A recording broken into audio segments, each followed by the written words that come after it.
Coucou tout le monde, alors j'ai la joie de vous retrouver aujourd'hui pour vous parler de la prochaine pleine lune qui aura lieu mardi, le 1er août à 19h32.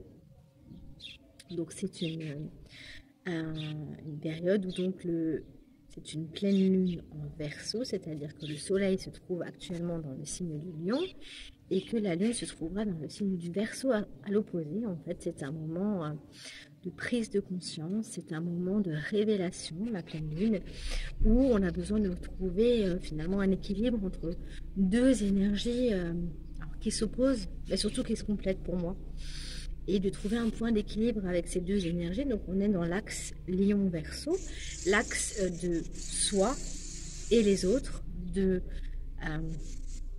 du moi finalement, face au groupe, de l'unité face aux multiples. Donc pendant cette nouvelle lune, le soleil fera un carré au nœud nord qui vient de passer la semaine dernière en bélier. Et donc la lune, elle est conjointe à la planète Pluton qui se trouve toujours, qui est revenue au rang Capricorne. Pour moi, c'est une pleine lune où on va se poser des questions par rapport à l'être unique que nous sommes, qui nous sommes, qu'est-ce qui me permet de rayonner, comment est-ce que je peux rayonner différemment des autres et comment est-ce que je peux amener ma lumière au groupe.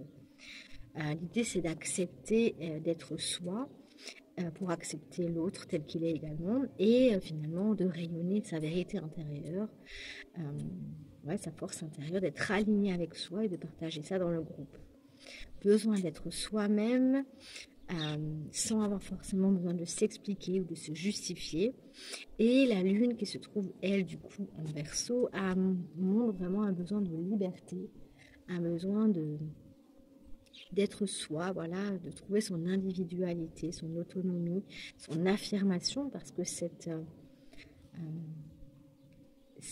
rapport finalement avec le nœud nord en bélier qui vient de passer en bélier nous amène à vraiment nous affirmer. Donc nous sommes à oser vraiment être nous-mêmes et à oser sortir finalement de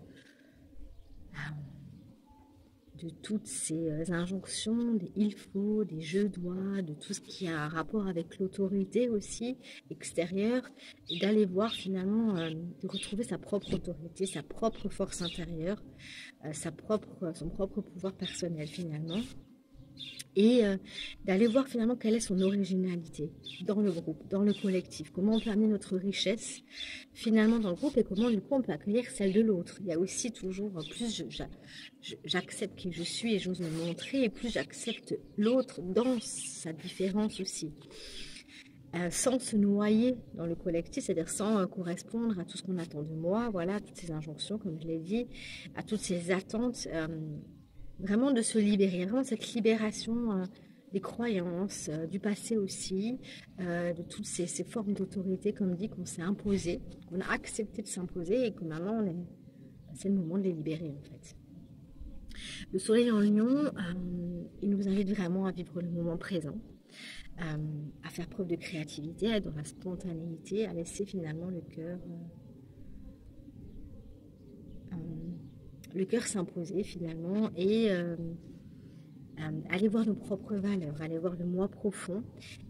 Alors que cette lune en Verseau, elle nous parle d'avenir, elle nous parle de projection, elle nous parle de prendre de l'avance, voilà, d'anticiper et de communiquer et de partager ça avec les autres. Donc l'idée, c'est vraiment de trouver un équilibre entre ces deux pôles, finalement, entre ce présent et ce futur, et comment est-ce qu'aujourd'hui je peux être dans le moment présent tout en construisant mon futur. Il y a vraiment un équilibre à trouver par rapport à ça. Il y a aussi une forme d'indépendance et d'autonomie. L'idée de vraiment penser à soi maintenant. Maintenant, je pense vraiment à moi et je ne vais plus finalement faire des concessions à l'extrême, en tout cas répondre finalement à des conventions qui ne me correspondent plus. On est vraiment là-dedans. Il y a vraiment on peut vraiment utiliser. En fait, la lune et le soleil, voilà, c'est des choses, c'est des transits qui se passent dans le ciel. Mais ces énergies finalement, on peut vraiment surfer avec elles, on peut vraiment les utiliser pour justement se libérer et vraiment, en prenant conscience, le vivre en conscience et l'utiliser vraiment pour son évolution personnelle. Donc le besoin de liberté avec la lune en verseau, ça c'est clair. Et après, il y a une forme aussi de la lune en verseau de distance, de distance par rapport à ses émotions, d'être capable de les voir, justement, de pas forcément se laisser embarquer par elle. Et du coup, d'avoir une conscience de ce qu'elle...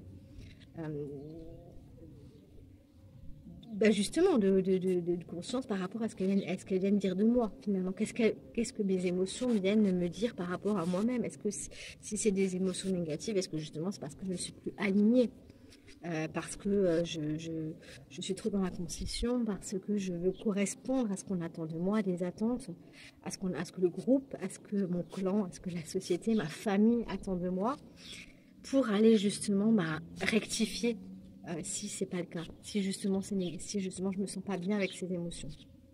On a vraiment cette capacité d'observation, de distance avec la lune en verseau. Donc il y a un côté très rebelle, voilà, par rapport au fait justement de se rebeller, mais pas dans le sens négatif du terme, vraiment dans le sens positif pour son évolution, pour créer quelque chose dans le futur de beaucoup plus aligné.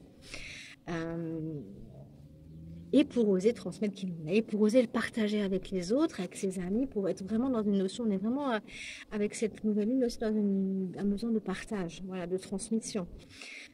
Et cet équilibre finalement, comme je le disais au début, entre moi et les autres, entre le présent finalement et le futur, la satisfaction dans le moment présent, parce que la lune en nous, on parle de plaisir, de prendre du plaisir, d'être dans la joie, voilà, du moment présent, de la spontanéité, et en même temps, avec cette lune qui est aussi conjointe à Pluton, en Capricorne, elle nous aide à vraiment sortir d'une forme de solitude aussi, de peut-être aller nettoyer des formes de fidélité qu'on avait par rapport peut-être à la société, par rapport aux autres, mais qui sont plus encore une fois alignés, des engagements qu'on a pris, qui sont plus... voilà, il y a vraiment une idée de déconstruction, de désengagement et d'ouverture aux autres pendant cette pleine lune. C'est vraiment une forme, on nous demande de vraiment sortir de nos zones de confort dans les échanges qui peuvent nous nourrir avec les autres, dans des formes de transmission, de partage, de qui on est, d'écoute aussi des autres, de qui ils sont eux. Voilà, sans s'oublier finalement là-dedans. Voilà, il y a beaucoup de remises en question, encore une fois, de ces engagements, de ces objectifs qu'on avait, qui sont peut-être plus actuels. Il y a vraiment une forme de réactualisation, de déconstruction par rapport à une vision qu'on avait de l'avenir, qui serait, c'est peut-être un peu sacrifié, et aujourd'hui on a besoin vraiment de se réaligner avec soi-même, s'il n'y a plus de plaisir, il faut laisser tomber, quoi, vraiment d'aller voir ce qui nous touche et nos valeurs, de remettre en question nos valeurs justement, et ces engagements pour les réaligner. Il y a Vesta également en Gémeaux qui nous dit que peut-être je pense qu'une des clés c'est vraiment l'écoute intérieure de soi-même. Alors prendre le temps de s'écouter, de ne pas partir dans tous les sens, d'être à l'écoute de ses propres besoins. Et donc on est encore une fois dans une pleine lune Verseau Lion. Les signes qui seront les plus challengés, justement ce sera les Verseaux et les Lions parce qu'ils sont vraiment, c'est vraiment eux qui vont être touchés en premier. Et les signes au carré, c'est-à-dire le Scorpion et le Taureau.